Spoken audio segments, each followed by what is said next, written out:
Doubt's like a plague. And one of the worst is self-doubt. There are many, but that's one of the worst.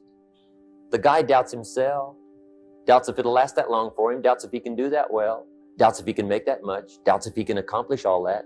A chronic, excellent self-doubter. You can imagine what damage that does to your future. So here's the key. Turn this coin over and become a believer. And there's many things to believe in. One of the majors is yourself. One of the things I have realized, and many of us have, that if you want something out of life, if you want to change yourself, if you want to acquire something, if there's some goal that you want to reach, that is really not easy as some people will make us feel. That living your dream, changing your behaviors, overcoming negative habits, it's challenging. It's hard. That living alone is just very difficult. And once we begin to come to grips with the fact that living is difficult, life is very challenging. I heard a song once by a guy named Dimples called, "If it ain't one thing, it's another." I say to you, if it ain't one thing, it's 12 others. Always something. You will never, ever have a problem-free moment in life. Somebody said, and I like this, that you either in a problem or just left one or headed toward one. I mean, there's always something. So how do we begin to nurture that hunger? What are the characteristics or the qualities of people that are hungry? What will it take for me to get some of the things that I want? And being hungry for those things. Number one, you've got to work on yourself. It's very important that you engage in an ongoing process to develop you. Spend more time on yourself than what you've been spending. It's very important. You owe that to yourself. I was reading a book by Og Mandino called The University of Success. Read one line, gave me a chill. I didn't have to read anything else in the book. He said, many of us never realize our greatness because we become sidetracked by secondary activity. We spread ourselves too thin, don't know how to say no. And we find ourselves doing all kinds of things and never ever have time to do those things that we need to do to work on ourselves. And then there goes a second, there goes another second, there goes another second, and we can't stop and hold time. And before you know it, you wake up one day and you're behind in your dreams and your bills. So decide that you're going to take some time to work on you, that you deserve that from yourself, that your life deserves some prime time. Because you are creating your own production. As Michael Todd would say, you are the star of your show. You are the director. You're writing the script. And you will determine whether your life is a smash office hit or flop. You determine that. Working on yourself, talking to yourself. That's so very important. Overcoming the negative conversation, that inner dialogue that's going on all the time. Even when you don't want it to be there. You can't stop yourself right now from thinking. You can't do it. It's going on. And so learning how to empower yourself, part of doing that is standing up to yourself. You've got to stand up inside yourself sometimes and say, shut up. You've got to do this. I was going to give a presentation and this voice inside of me saying, you can't do this. You don't have everything it takes. Shut up. I'm behind on my bills and you're telling me what I can't do. I have got to do it. You get scared sometimes. Your mind will go blank on you. Some people you will allow to unnerve you. And you wonder, what's wrong with me? I'm not crazy. That's why you've got to learn to make a conscious, deliberate, determined effort to stand up inside yourself. Working on yourself, watching that inner dialogue, it will determine the quality of your life. I don't believe this. I know this. I've had a challenge of losing weight. I'm walking through the airport, this voice say, why don't you have some M&M peanuts? No! I mean, it's challenging. That voice is awesome. So you have got to stand up to that voice. When you're working on something you want to achieve, you have got to stand up to that voice. You've got to sell yourself every day on your abilities, on what you're doing, on the goal that you want to reach. You've got to sell yourself every day, according to your level of belief. It will manifest itself in what you're doing. Whatever we have right now, whatever we're demonstrating in our lives, is a result of what we believe subconsciously that we deserve. And part of increasing that belief level is that you have got to convince yourself every day. You've got to sell yourself. I do a lot of training for many corporations, and I conduct sales seminars, and I've heard all kind of guys doing techniques and training people techniques of how to close sales and how to work with and begin to control the sale and how to ask for the close. Let me share something with you. You can learn all the techniques in the world. If you don't believe in yourself, it won't happen for you. I learned all of it. So that's why I do a training called Focus on the Seller. You've got to focus on you. And as you convince you, as you sell yourself every day, you will begin to see a difference in the things that you're doing. Selling yourself on your ability to perform a job, to achieve a certain objective. Telling yourself every day, here I go again.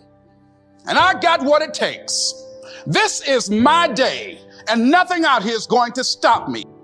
I asked two good questions I think that are really vital, especially for mature people. Number one, what's got you turned on? Question number two, what's got you turned off? Two excellent questions. Food for thought. Years ago, shortly after I met Earl Shoaff, I finally found out what had me turned off, and I got that cured. And I got enough reasons to get turned on. And from that day until this, no one has ever said to me, when are you going to get going? When are you going to get off the couch? When are you going to get started? I've never heard that since I was 25 years old. Once the fires were lit for me, they've never gone out. I've gone through my challenges from rich to broke and back to rich, and I've been through it all. But I've never had someone say, you got to get up from here and you got to get going. Never. And I don't really know how to teach it, and I really don't know how to explain it. All I know is if it ever happens, it's one of the great experiences of a lifetime. Get enough reasons to turn you on. And then just keep adding some more so that you never lack for emotional or physical vitality and spiritual strength to just keep going. To make your life as good as you can, go as far as you can, earn as much as you can, share as much as you can, be as much as you can to the people you love and care about. Live as well as you can. If you once develop that thirst and the zest. But it's interesting. What's got you turned off and what's got you turned on? See if you can't cut loose from the stuff that's got you turned off. Maybe it's negative attitude. Maybe it's poor thinking. Maybe it's doomsday thinking. You know, the whole world is going to the dogs anyway. Why try? A good sermon, or lyrics of a song, conversation with somebody of value might help you turn that kind of attitude around. Like, you know, it's never going to happen for me. Why not? Everyone has an answer. Doesn't matter who it is. Everyone can. Not everyone will, but everyone can. And there's no reason why you can't. It takes courage to act. Part of being hungry when you've been defeated, it takes courage to start over again. I used to do door-to-door sales, and I was working with another friend of mine. And door-to-door sales, I mean, it's punishing. It's cruel and unusual punishment. And I was a little boy knocking on the door. Hello, would you like to buy a nice working television set? No money down? No! Bam! They slammed the door in your face. And the friend of mine that was working with me, they slammed the door in his face, and I looked back, and he was going to the car. He said, I can't do this. And he sat down in the car, and he said, you go ahead. I'll be here when you get back. Now, he had a mother and father to take care of him. My mother was ill. I am adopted. I was hungry. I had to go on. I learned something about myself. That when you step into your fears, somebody said, it was Winston Churchill, he said that courage is going from failure to failure without losing enthusiasm. When you step into your fears and continue to push yourself to go on, something happens for you. It will enable you to transcend yourself. I went to the next door. You like to buy a nice working television? No! Bam! Went to the next one. No! Bam! After a while, I no longer took it personal. And I began to play a game. I said, well, I know there's a yes out here somewhere. and I'm going to keep on till I find it. And I'm not going home until I do. And I continue to knock on doors. And then somebody eventually would say yes. And I said, are you sure? And I would go in there and I would get the sale. When you have something you want to do, if you don't develop the courage to do that which has been given you to do, and you spend a lot of time going around trying to convince other people or trying to get their approval, what will happen is that you will lose your nerve. And other people will convince you that what you're doing doesn't have any value, and you'll give up on your dream. It's an interesting thing about life, I've also found, that if you don't have the courage to act, sometimes and particularly, if you have something special to do, life will move on you. If it were not for life, I would still be a disc jockey. I didn't just leave voluntarily to go to the state legislature. I was fired. I was working on a job, and I came home one day. I was married at the time, and I told my former wife, I said, that guy Bert I work for is stupid. She said, if he's so stupid, why does he sign you a paycheck? That night, I could not sleep well. Here was a guy that was controlling my life. I was going through all kinds of changes because this man controlled my paycheck. And it was Carlyle who said, truth crushed to earth shall rise again. Winston Churchill said, the truth is incontrovertible. Malice may attack it, ignorance may deride it, but at the end there it is. And we know scripture that says, ye shall know the truth, and the truth shall set you free. And the truth that I had to come to grips with, that I wasn't in charge of my destiny. The truth was that I wasn't giving all that I had. The truth was that there are some things that I wanted to do, but I didn't have the courage to act on those things.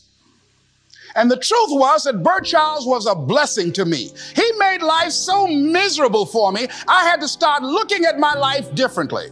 I started going to work earlier. I started being the last one to leave there. I started working harder than anybody else. The other guys could not. Why would you work so hard, Les? I said, I'm not working for them. I have been cheating, Bert, I thought. I've been cheating myself and my family. Wherever you are, whatever you're doing, do it with everything that you have. Develop the habit of giving more than what you're paid for. Develop the habit of setting standards that others will be measured by. Someone said, do not go where the path may lead, but go where there's no path and leave a trail. It is easy to be negative today. It is easy to have low morale today. I was at a corporation and they're going through downsizing and going to lay off some 1,500 people over the next few weeks. It's very depressing there. And those people that stay there 9 times out of 10, they're just going to do just enough to keep from getting fired. Anybody can do that. But if you can begin to harness yourself and say that where I am, I'm going to do the best I can with what I got, because that is an expression of who I am.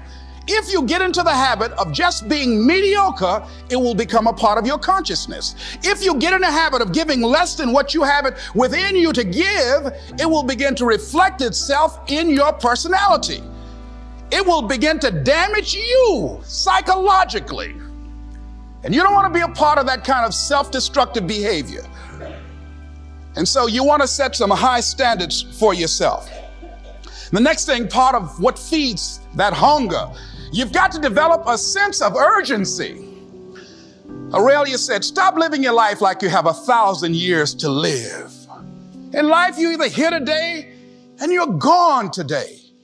If there's something that you want to do and you can't do it all at one time, do just a little bit of it. I like what Robert Schuller says. He said, by the yard, it's hard, but inch by inch, anything is a cinch. Do just a little bit of it. Ask your question, how much time do you have left? How much time do you have left? When you start thinking about that, we don't know. We don't know. Bobby took all the greatness and all of the talent and all of his abilities to his grave with him. One of the things he could have put in parentheses under his name, he didn't use all his stuff. And most of us do that. Most of us don't use the stuff that we have brought into the universe.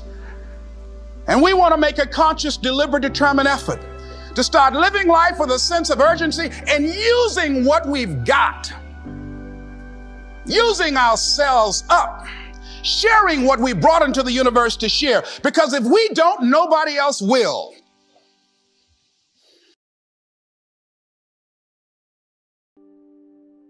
Worry. That's a devastating disease. Worry causes health problems, social problems, personal problems, family problems. It's devastating. Worry long enough, it'll drop you to your knees. Could reduce you to begging. I know how bad this one is. I used to have it bad. I used to be known as a super worrier. Not a super warrior. No, super worrier. My family wished I'd have been a warrior. I got those years to make up for. But I tell you what, my advice to you is do what I finally did on worry. Give it up. Who needs it? I'm not saying it's easy. I'm saying it's worth it. It took me almost 1 year to kick the worry habit, and it was not an easy year. It was one of the toughest years I ever spent, but I finally got that monkey off my back. And I discovered you could live the most incredible life free of worry. Not free of challenge, not free of difficulty, free of worry. I learned how to do it, and you can. Overcaution. Some people never will have much. They're too cautious. Now, you can also be too reckless, but you can also be too cautious. This is called the timid approach to life. And my caution was always the risk. Risk used to drive me right up the wall. I used to say, what if this happens? It's called the language of the poor. What if this happens? And on top of that, if this was to happen, look at the fix I'd be in. I better not try. I could always ace myself out. Then I'll tell you what changed my whole life when I finally discovered it's all risky. The minute you were born, it got risky. If you think trying is risky, wait till they hand you the bill for not trying. If you think investing is risky, wait till you get the tab for not investing. See, it's all risky. Getting married is risky. Having children is risky. Going into business is risky. Investing your money is risky. It's all risky. I'll tell you how risky life is. You're not going to get out alive. That's risky. The Englishman says, well, if that's the way it's going to work out, let's give it a go. Right, that's what it's for. Give it a go.